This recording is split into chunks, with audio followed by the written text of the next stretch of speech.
Toni Morrison is both inheritance and heritage. She just magnifies what it means to be a reader. Toni Morrison changed the way I read and viewed myself in the world because I started to see what it meant to be a whole person and have a vivid, vulnerable interior life.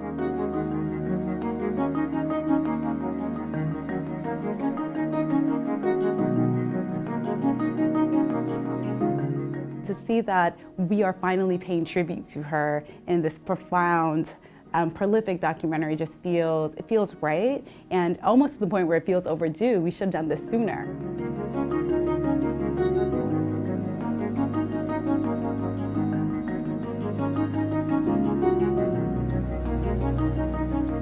When I was younger, I wasn't able to always find books or stories that I felt reflected in and felt proud of. And I was really writing to my younger self. I wanted to help the young person who was looking for a story that they could see themselves and feel proud of who they were. And it's really about creating conversation and dialogue with other Black writers and POC writers who want to celebrate literature and be seen and taken seriously in their craft. So it's been this great continuum, and also paying tribute to all the writers that have come before us.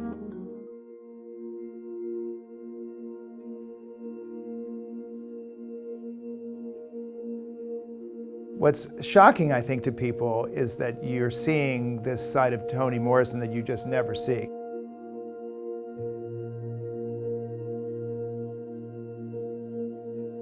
This is a very private person. She doesn't do biography. She won't write an autobiography. So, in a way, we were able to bring to the world the side of Toni that very few people get to see. And I'm really glad that we're able to give her her flowers while she's still here, and we can say, we love you, Toni. We are so appreciative, and we will always, hold your work to the highest regard, because it is not only the African American or the Black literary space that loves you, it's the whole world.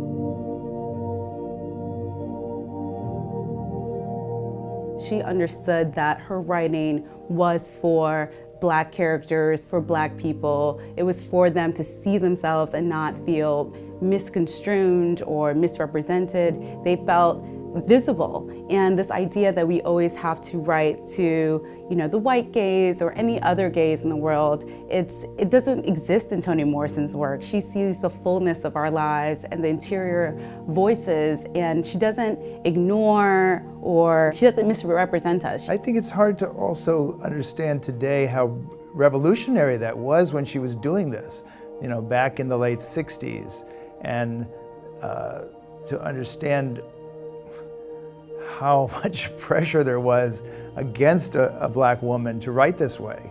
Not only did she write this way, but she brought voices into Random House. She was an editor at the time to support her family, and she brought a lot of other Black women in, people like Angela Davis and Toni Cade Bambara. She published a book with Muhammad Ali. She brought in all of these voices that were really being ignored by a very white establishment publishing house.